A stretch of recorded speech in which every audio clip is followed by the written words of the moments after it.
एक नास्तिक व्यक्ति था, वो भगवान की आराधना नहीं करता था। नास्तिक क्या कहें, कंजूस कहें। वो कथा सुनने इसलिए नहीं आता था कि 1 रुपया आरती में डालना पड़ेगा, इसलिए कथा सुनने ही नहीं जाएंगे। पत्नी ने सोचा कि इनका कल्याण कैसे होगा। ना ये कभी गंगा जी स्नान करने जाते हैं, ना कभी यमुना मैया का दर्शन करते, ना कभी अयोध्या जाते हैं। जाते क्यों नहीं, कारण क्या है कि अयोध्या जाएंगे तो रास्ते में मार्ग में खर्चा लगेगा ना, किराया तो देना ही पड़ेगा।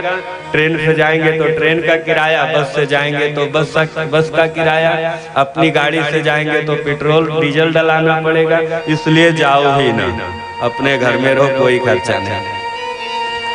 पत्नी ने सोचा इनका कल्याण कैसे होगा।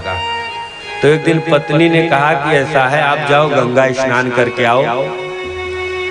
इन्होंने कहा गंगा स्नान करने के लिए अगर हम जाएंगे तो घाट पर पंडा लोग रहते हैं, और जो व्यक्ति स्नान करता है तो पंडा को कुछ न कुछ देना पड़ता है। वो चंदन लगाते हैं, संकल्प करवाते हैं। तो मैं तो कुछ देने लेने वाला हूं नहीं, इसलिए मैं नहीं जाऊंगा।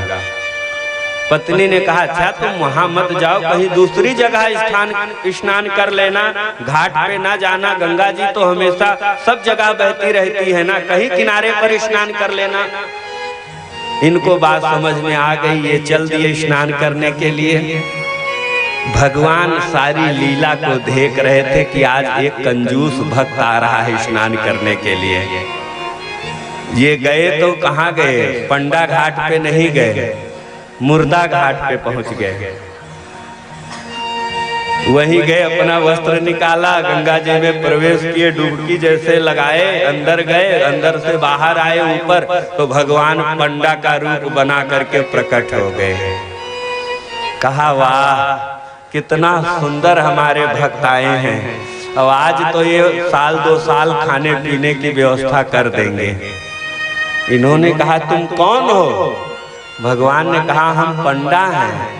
तो कहा पंडा कहाँ? कहा मुर्दा घाट भी नहीं छोड़े। भगवान ने कहा मैं क्या करूं, मैं तो अपने भक्तों की तलाश में रहता हूं कि कहीं मिल जाए, दर्शन हो जाए। तो आज मैंने देखा कि इतना सुंदर कोई भक्त आया है, चलो कुछ ना कुछ तो मिलेगा, साल 2 साल की व्यवस्था तो हो जाएगी।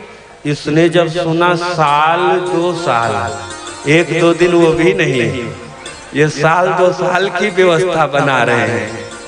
इसने कहा देखो हम कुछ देंगे नहीं। भगवान जो पंडा के रूप में है, कहा नहीं कुछ तो देना पड़ेगा, हमारे घाट पे स्नान किए हो। तो इसने कहा हमारे पास कुछ है नहीं। भगवान ने कहा अच्छा कोई बात नहीं, संकल्प करो, और संकल्प में ये बोल देना कि 1 रुपया उधार, तुम बाद में आकर के ले लेंगे। कहा ठीक है। उसने सोचा लेना देना तो कुछ है नहीं, संकल्प करने में क्या जा रहा है, 1 रुपया उधार इसने संकल्प में बोल दिया। अब ये घर आए, रात्रि विश्राम किया एक दिन, दूसरे दिन शाम हुई, भगवान पहुंच गए रुपया लेने के लिए। खटखटाया दरवाजा, कोई है? पत्नी आई उसकी, देखा कोई महात्मा आए हैं, जाकर के बताया कि कोई महात्मा आए हैं, और वो कह रहे हैं कि आपके पति 1 रुपया उधार करके आए हैं संकल्प में, वही मैं लेने के लिए आया हूं। इसने सोचा वाह यहां भी आ गए। तो इसने कहा जाओ कह दो कि आज वो बीमार है, कल आना।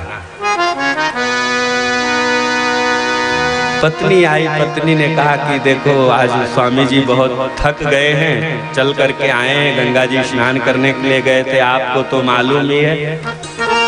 तो वो कह रहे हैं कि आज मैं थोड़ा बीमार हूँ, अस्वस्थ हूँ, कल आना।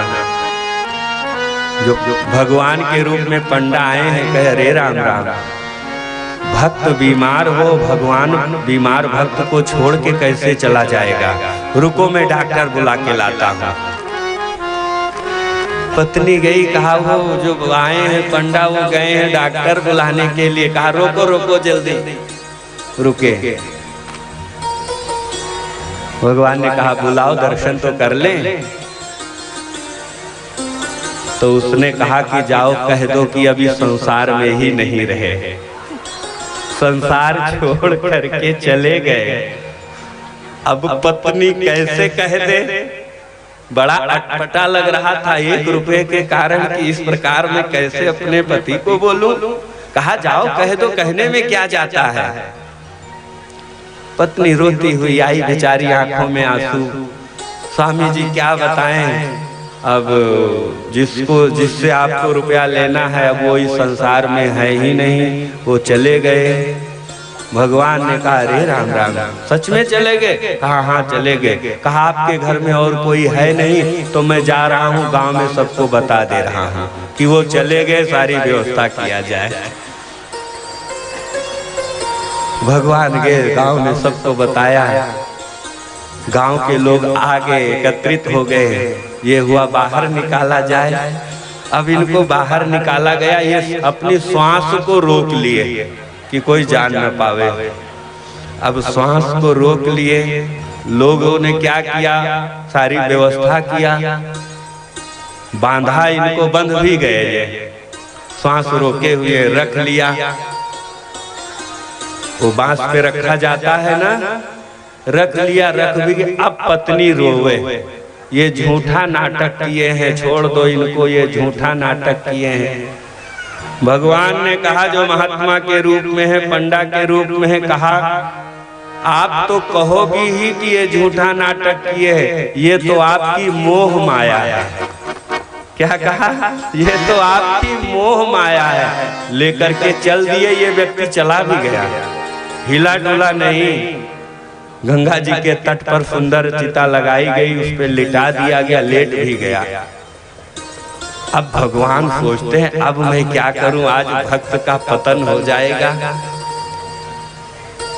तब भगवान ने गांव के लोगों से कहा कि मैं इसके कान में कुछ मंत्र पढ़ना चाहता हूं जिससे ये सीधा स्वर्ग को चला जाए। गांव वालों ने कहा अरे तो बहुत अच्छी बात है, इसके कानों में वेद मंत्र पड़ जाएगा तो ये तो और अच्छी। अच्छा महाराज जाओ वेद मंत्र पढ़ो कानों में। तो भगवान गए, कहा उठो। जैसे भगवान ने इतना कहा उठो, तो इसने नेत्र खोल के देखा, वही पंडा सामने, फिर बंद कर लिया। तब भगवान ने कहा अच्छा उठो, 1 रुपया तुम हमसे ही ले लेना, लेकिन उठ जा। जैसे भगवान ने कहा 1 रुपया हमसे ले लेना, ये उठ के खड़ा हो गया। लोग भगने लगे, भूत भूत भूत, ये तो भूत हो गया। भगवान ने कहा भूत नहीं हुआ। तब लोग, भगवान ने कहा ये मेरे वेद मंत्रों का प्रभाव है, ये मरा हुआ व्यक्ति भी जीवित हो गया, इसके अंदर प्राण आ गए, प्राण का संचार हो गया। बोलो भक्त वत्सल भगवान की, सच्चिदानंद भगवान की। धर्म कर्म हमेशा करना चाहिए, धर्म कर्म में आगे रहना चाहिए।